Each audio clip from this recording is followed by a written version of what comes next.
നമസ്കാരം, ഇത് filmy beat Malayalam. Cinema താരങ്ങളെ ചുറ്റിപ്പറ്റി ഗോസിപ്പുകളും വ്യാജ വാർത്തകളും ഒക്കെ സാധാരണമാണ്.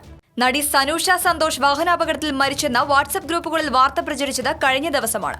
ദിലീപും കാവ്യയും വിവാഹിതരാകുന്നതിന് മുൻപ് തന്നെ അവർ വിവാഹം കഴിക്കുന്നത് നാളെ എന്ന് പറഞ്ഞ് എത്രയോ തവണ മാധ്യമങ്ങളിൽ വാർത്തകൾ വന്നു.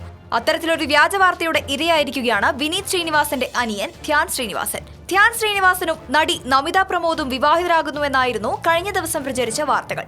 കൈരളിയുടെ ഓൺലൈനിലടക്കം വിവാഹ വാർത്ത പ്രചരിച്ചു. പ്രമുഖ മാധ്യമങ്ങളൊക്കെ അത് ഏറ്റുപിടിക്കുകയും ചെയ്തു. സോഷ്യൽ മീഡിയയിൽ വ്യാപകമായി വാർത്ത പ്രചരിപ്പിക്കപ്പെട്ടു. നേരത്തെ ധ്യാനും നമിതയും പ്രധാന കഥാപാത്രങ്ങളെ അവതരിപ്പിച്ച അടികപ്പ്യാരെ കൂട്ടമണി പുറത്തിറങ്ങിയ സമയത്ത് ഇരുവരും പ്രണയത്തിലാണെന്ന് ഗോസിപ്പുകളും പ്രചരിച്ചിരുന്നു. വിവാഹ വാർത്തയും അത്തരത്തിൽ ഗോസിപ്പ് സ്വഭാവമുള്ളതാണ്. വാർത്തയിൽ വാസ്തവമൊന്നുമില്ലെന്നാണ് നമിതയുടെ അച്ഛൻ ഒരു പ്രമുഖ മാധ്യമത്തിന് നൽകിയ അഭിമുഖത്തിൽ പറയുന്നത്. ധ്യാൻ ശ്രീനിവാസൻ ഈ വർഷം ഏപ്രിലിൽ വിവാഹിതനാവുകയാണ്. IT മേഖലയിൽ നിന്നാണ് വധു. തിരുവനന്തപുരം ടെക്നോ പാർക്കിൽ ജോലി ചെയ്യുന്ന അർപ്പിത. ഏപ്രിൽ 7 വിവാഹവും ഏപ്രിൽ 10 എറണാകുളത്ത് റിസപ്ഷനും ഉണ്ടാകും. സജിത് ജഗദാനന്ദന്റെ ഒരേ മുഖമാണ് ധ്യാൻ ശ്രീനിവാസന്റേതായി ഒടുവിൽ പുറത്തിറങ്ങിയ ചിത്രം. For latest news, like it, share it and subscribe to Oneindia Malayalam.